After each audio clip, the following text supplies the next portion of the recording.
Hello cuties, कैसे हो आप लोग। Welcome back to my channel. So आज आपके साथ है पूनम एज यूजुअल। तो कैसे हैं आप लोग? मैं तो ठीक हूँ, आप लोग भी बढ़िया होंगे। बारिश का सीज़न चल रहा है तो ध्यान रखिए अपना भी और लोगों का भी, मतलब जिनको ज़रूरत हो उनका भी ध्यान रखिए और होपफुली सब बढ़िया हो। तो आज मेरा वीडियो का मोटिव है मेरा एक्सपीरियंस शेयर करना रिसेंटली जो मैंने फेस किया था।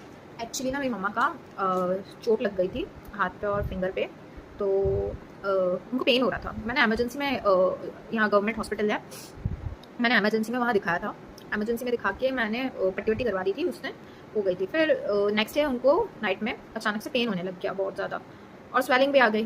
तो मैं एमरजेंसी में गई, संडे था उस दिन, गवर्नमेंट हॉस्पिटल था तो मैं गई। मैंने कहा there was an intern, I guess intern ही थी वो क्योंकि डॉक्टर बाद में आया था।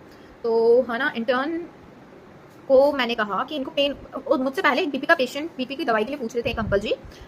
She was very rude to him, like मतलब ही आज तक कि ये दवाई मैंने ले ली, मैं अब सुबह लूंगा या अभी लेनी है। बट उसने बहुत रूडली जवाब दिया, मतलब लाइक कि अभी ले ली ना, सुबह ले लेना। ये यार प्लीज़, आप इंटर्न हो या डॉक्टर हो, ठीक है, अपने ऑक्यूपेशन के साथ लोगों की इज्जत करना सीखो, उम्र का लिहाज रखो। पहली बात, जो भी सुन रहा है मुझे फर्क नहीं पड़ता, अगर आप नहीं रखते तो सुन रखना चाहिए, ठीक है। आपसे बड़े हैं तो उनको आपसे सिर्फ पूछ ही रहे हैं, आपसे बदतमीजी से बात नहीं कर रहे, तो आप भी उनसे बदतमीजी से बात ना करें। Okay, then next was me, ठीक है। मैं मम्मा को दिखाया, मैं बोला उनको पेन हो रहा है। शी सेड पेन किलर का इंजेक्शन देती हूँ, वो लगवा दो। मैंने कहा पट्टी खुलवा देते हैं या ड्रेसिंग रिपीट हो सकती है तो वो करवा दो। बोला एमरजेंसी में नहीं होती, एक बार ही होती है, अब नहीं होगी। तो मैंने कहा एक बार ड्रेसिंग खुलवा सकते हो, बोला नहीं होगी। मैं कहा मैं एक वीडियो बना देती हूँ, मैं वीडियो आगे पहुंचा दूंगी पुलिस को। अगर है ना कुछ भी होता है, इनकेस स्वेलिंग बढ़ गई या कुछ भी हो गया तो रिस्पॉन्सिबल आप होंगे, क्योंकि गवर्नमेंट हॉस्पिटल है। आप रिस्पॉन्सिबिलिटी लेते हैं या नहीं लेते? प्राइवेट में तो ऑब्वियसली पट्टी खुलती भी और ड्रेसिंग भी होती है, और गवर्नमेंट में भी होनी चाहिए, गवर्नमेंट में भी होती है। एमरजेंसी क्यों है? रात भर पेन सहन करने के लिए, इसलिए गवर्नमेंट हॉस्पिटल खुले हैं। लेकिन गवर्नमेंट को कहाँ पता कि हाँ हमने मतलब डिग्री तो ले लेते हैं लोग, लेकिन अक्ल नहीं लेते, मतलब बेसिक एथिक्स नहीं आते उनके अंदर, बेसिक मैनर्स नहीं होते कुछ में। नॉट, मैंने ओपीडी में डॉक्टर से मिली हूँ, डॉक्टर्स बहुत काम होते हैं गवर्नमेंट के, और मतलब एक रेडियोलॉजिस्ट से मेरा बैड एक्सपीरियंस रहा है उस हॉस्पिटल के, बाकी डॉक्टर्स सारे ही अच्छे मिले हैं मुझे। और इवन यहाँ का एसएमएस हॉस्पिटल है, वहाँ के भी डॉक्टर्स बहुत अच्छे हैं, बहुत अच्छे हैं। ओपीडी के भी, एमरजेंसी में भी डॉक्टर्स अवेलेबल होते हैं। यहाँ तो क्या रहता है, इंटर्न्स रहते हैं, डॉक्टर तो होते ही नहीं है। डॉक्टर मतलब बहुत रेयर केसेस में आते हैं। आपको कोई दिक्कत है ना तो इंजेक्शन लगा दो, इस चीज़ का इंजेक्शन लगा दो। इंजेक्शन, अरे भाई इंजेक्शन कुछ रिएक्शन भी कर सकता है यार, सोच समझ के लगाओ। पहली बात तो एज भी तो देखो, एज के अकॉर्डिंग आपने बीपी तक चेक करने के लिए नहीं कहा, आपने ये भी नहीं बोला कि बीपी चेक करो, डायरेक्ट इंजेक्शन लगवा दो, ठीक है। मैं डॉक्टर नहीं हूँ, बट इतना कॉमन सेंस है कि एज के अकॉर्डिंग बीपी चेक होना चाहिए, उसके अकॉर्डिंग अपन आगे के मेडिकेशन जो भी है देने चाहिए, ठीक है। मैंने कहा कि मैं वीडियो बनाती हूँ, मैंने कैमरा स्टार्ट किया, उसने मेरे फ़ोन स्नैच किया, मतलब बहुत गंदे तरीके से, बहुत रूड बिहेवियर से फ़ोन खींचा, ठीक है। बिकॉज वीडियो लेना हॉस्पिटल के रूल्स के अगेंस्ट है। अगर आप गलत कर रहे हैं गवर्नमेंट हॉस्पिटल में बैठ के, तो पब्लिक को पता पड़ना, गवर्नमेंट को पता पड़ना गलत है? मुझे नहीं लगता, गवर्नमेंट खुद बताएगी ये गलत है या नहीं, ठीक है। और दूसरा, अगर गलत है तो मैं हैंडल करने के लिए रेडी हूँ, कॉन्सिक्वेंस जो भी होगा, ठीक है। आप मुझे मत सिखाएं। दूसरी बात, the next point what she did, guard इनको बाहर निकालो। ऐसे गवर्नमेंट हॉस्पिटल है, किसकी हिम्मत है मुझे यहाँ से निकालने की? कोई नहीं निकाल सकता यहाँ से, ये उसकी तमीज़ थी। एक डॉक्टर बनने के टाइम पे ये कसम खाता है कि पेशेंट को बचाना ही मेरा काम है। आज मैं ऑक्यूपेशन मेरा इंजीनियर है, मेरा क्लाइंट को अच्छा, मतलब क्लाइंट का जो भी काम है वो करके देना मेरा फर्ज बनता है, चाहे मुझे रात लग जाए दिन लग जाए, पूरा मुझे फर्ज बनता है, क्योंकि उसके कॉन्सिक्वेंस उसको भुगतने पड़ेंगे, भाई पैसा उसने लगाया है। तो हमारा काम बहुत बड़ा होता है। पहले हम जिस भी चीज़ में हैं, if you are lawyer, if you are doctor, if you are police, या आप प्राइवेट भी जॉब कर रहे हैं, काम कर रहे हैं, पैसे ले रहे हैं ना, तो काम ईमानदारी से कीजिए, वरना मत कीजिए, वरना बैठे रहिए घर पे, आपको सस्पेंशन के मिलेंगे, ऐसे सस्पेंड होते रहते हैं बहुत, ठीक है, ठीक है। उसके बाद डॉक्टर है, डॉक्टर बोलते हैं कि आप ऐसे रूड, आप इलाज करवाने आए हैं, आप लड़ने आए हैं। मैं कहा मैं इलाज करवाने आई हूँ, इलाज तो यहाँ हो ही नहीं रहा, डायरेक्ट इंजेक्शन लगाया जा रहा है बिना जाने। इवन हाथ काला हो रहा था ये भी नहीं देखा, फिंगर में ब्लड, ऊपर ब्लड आ रहा था, जम रहा था, वो भी नहीं देखा, ठीक है। तो डॉक्टर ने बोला पुलिस को बुलाओ। मैंने कहा ओके पुलिस को बुलाओ, आई वाज ओके, पुलिस को बुलाओ। मैंने वेट किया, स्टिल उसके बाद उसने फिर बोला इनको बाहर निकालो, ठीक है। इतनी बदतमीज इंसान थी वो, लिटरली। ऐसे लोग अगर डॉक्टर बनना ना, प्लीज़ ना बने, क्योंकि जीवन खतरे में हो सकता है लोगों का, और वो भी गवर्नमेंट हॉस्पिटल में नहीं मिलनी चाहिए ऐसे लोगों को नौकरी, तो बिल्कुल भी नहीं मिलनी चाहिए।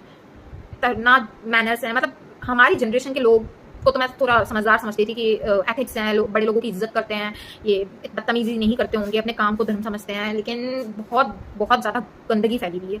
डॉक्टर उससे ज़्यादा समझदार था, डॉक्टर ने जैसे भी बात की, बट बिहेव मतलब ठीक है, पुलिस भी बुलाई okay, but I am fine कि बदतमीजी से बात नहीं की मुझसे, ठीक है। पुलिस आई, पुलिस ने कहा इनका ट्रीटमेंट करो, पुलिस मेरे साथ थी। फिर पुलिस ने कहा मेरा इनका ट्रीटमेंट करो, और मैंने कहा इनको इन्होंने निकालने के लिए बोला कोई राइट ही नहीं करता इनको निकालने का बोलने का। पुलिस उनके अगेंस्ट बोली। थैंकफुल हूँ पुलिस ऑफिसर के, एटलीस्ट उन लोगों ने अपनी ड्यूटी अच्छे से निभाई, उन्होंने ईमानदारी से ड्यूटी निभाई। और फिर डॉक्टर ने ट्रीटमेंट भी लिखा, समझाया भी, और इवन पेशेंट्स पीछे से चिल्ला रहे थे कि उनको नहीं दिखा रहे थे क्योंकि बहस हो रही थी। तो मैंने कहा पेशेंट्स को देख लो पहले, आप बाद में हमको देख लेना, कोई इशू नहीं है, आप पहले पेशेंट्स को ट्रीट करो, जिनको इमरजेंसी है उनको ट्रीट करो, लेकिन बात पोलाइटली करो, तरीके से करो, रूल्स को फॉलो करो। कहते हैं रूल्स के अंदर वीडियो नहीं आता, आप गलत करोगे तो वीडियो बनेगा, गवर्नमेंट हॉस्पिटल में भी वीडियो बनेगा और आगे जाएगा और आपकी रिपोर्ट की जाएगी। आप लोगों को, ऐसे लोगों को सस्पेंशन मिलना चाहिए ताकि उनको तमीज सीखी जाए कि डॉक्टर बनने के साथ साथ बेसिक एथिक्स क्या होते हैं, पूरे पर्सनैलिटी डेवलपमेंट भी सीखे जाने चाहिए, बहुत ज़रूरत है। और ना अपने हक के लिए लड़ने के लिए आपको किसी चीज़ की ज़रूरत नहीं है, सिस्टम को सुधारना है तो आप लड़िए, ठीक है। जहाँ गलत हो रहा है, जहाँ आवाज़ उठा सकते हो ना उठाओ, गलत है, हमें आवाज़ उठानी चाहिए उसके अगेंस्ट, गलत सहना नहीं है हमें। और ऐसे लोग बहुत गरीबों को बहुत दबा के रखते हैं। मतलब मैंने जो बीपी वाले पेशेंट वाले अंकल जी को देखा था ना, लिटरली जिस तरीके से उसने बात की ना, जिस तमीज़ी से उसने बात की, मैं बिल्कुल सेटिस्फाई नहीं थी उस इंटर्न से। शी वॉज मतलब मैं उस लड़की का ना शक्ल भी नहीं देखना चाहूंगी। आई वॉन्ट यू, उसको सस्पेंशन मिलना चाहिए। एक बार सस्पेंशन मिलेगा ना, मैं ये नहीं कह रही कि उसे निकाला जाना चाहिए, एटलीस्ट सस्पेंड होना चाहिए ताकि उसे अक्ल है, फिर दिमाग में अक्ल, जब सस्पेंशन लेटर आएगा ना तब अक्ल आएगी।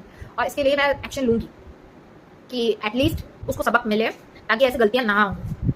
गवर्नमेंट हॉस्पिटल है, गवर्नमेंट हॉस्पिटल में इसलिए बैठते हैं, प्राइवेट से ज़्यादा हम गवर्नमेंट हॉस्पिटल पे बिलीव करते हैं। मैं इवन प्राइवेट में दिखा सकती हूँ, लेकिन मुझे गवर्नमेंट के डॉक्टर्स पे बिलीव है क्योंकि गवर्नमेंट की डिग्री वो गवर्नमेंट हॉस्पिटल में उनको ऐसे ही नहीं मिलते। बहुत हार्ड होता है एग्जाम्स क्लियर करना, डॉक्टर बनना, और गवर्नमेंट हॉस्पिटल में आपको होना। तो आप बने, पढ़ाई की, आपने अच्छे से पढ़ाई की, लेकिन आप शायद बेसिक मैनर्स सीखना भूल कर, तो वो भी सीखिए। जो लोग नहीं करते ये चीज़ वो करिए प्लीज़। बड़ों की इज्जत करना सीखिए। पेशेंट कोई भी हो, अमीर या गरीब, इक्वल होना चाहिए, ठीक है। तीसरी बात, आपसे बड़ा है थोड़ा ध्यान से चेकअप कीजिए, बीपी वगैरह ध्यान रखिए उनका, ठीक है। और पेन हो रहा है तो थोड़ा दिमाग से थोड़ा सोचिए कि क्यों हो रहा होगा, स्वेलिंग हुई, क्योंकि अगले दिन मैंने प्राइवेट में दिखाया है, पट्टी टाइट बांधी गई थी इसलिए स्वेलिंग हो गई थी और ब्लड भी ऊपर जम गया था। ये प्राइवेट में डॉक्टर ने भी बताया और ये मेरे को वैसे भी समझ आया, इसलिए मैं ड्रेसिंग खुलवाने के लिए कह रही थी। But she was like I am doctor, you are not, and doctor will decide whatever they have to do. अरे भाई तुम लोगों को इतना ही नहीं दिमाग है कि एक बार देख तो ले हम पेशेंट को, बिना देखे हम इंजेक्शन लिख रहे हैं तो तुम क्या करोगे? प्लीज दिमाग का यूज लीजिए। अगर आप सुन रहे हैं ना और नहीं भी सुन रहे हैं, प्लीज फॉरवर्ड कीजिए ऐसे डॉक्टर्स को या ऐसे इंटर्न्स को, ताकि उनको अक्ल आए थोड़ी सी, मतलब इंसानियत सीखें। और जो भी किसी भी ड्यूटी में है, जिस भी टाइप की ड्यूटी में, प्लीज इंसानियत से बिहेव कीजिए, ठीक है। नौकरी करने वाला भी इंसान होना चाहिए और ओनर भी इंसान ही होना चाहिए, वरना राइट्स सबको पता है और राइट्स के लिए रूल्स भी गवर्नमेंट ने बना रखे हैं। तो गवर्नमेंट तक की बात जाएगी ना तो आपको सस्पेंशन मिलेगा, उसकी टेंशन नहीं है, क्योंकि हमारी गवर्नमेंट और हमारी पुलिस ने मेरा सपोर्ट किया है। तो पता ही आपको, पुलिस गवर्नमेंट से ही है, तो सब अक्ल तो होगी आप जब भाग गए होगे उस टाइम। तो दिमाग से काम लीजिए थोड़ा और इंसानियत रखिए। And thanks for watching my video. And guys, अपने राइट्स के लिए लड़ना सीखिए। मेरा बेसिक है कि अपने राइट्स के लिए लड़ना सीखिए। गवर्नमेंट हमारे साथ है, हमारे रूल्स से हमें अवेयर होना चाहिए, हमारे लॉज से हमें अवेयर होना चाहिए। हम लड़ सकते हैं हमारे लिए, we are not that type कि हम किसी की सुने, गलत के लिए सहन करें। नहीं, गलत नहीं सहन करना। अगर आप गलत हैं तो आपको अपनी गलती माननी पड़ेगी, लेकिन आप गलत नहीं है तो किसी का नहीं सहन करना, ठीक है। अपने राइट से अवेयर होना सीखिए। और ये मैं बोलना चाहूँगी, चाहे कोई भी हो, इसमें गरीब अमीर छोटा बड़ा नहीं देखा जाता। Thanks for watching my video. Please share as you can अगर आपको अच्छा लगा, और अगर आपको सही लगा तो आप भी पूरा सिस्टम को ठीक करने में कंट्रीब्यूट कीजिए। Thank you so much.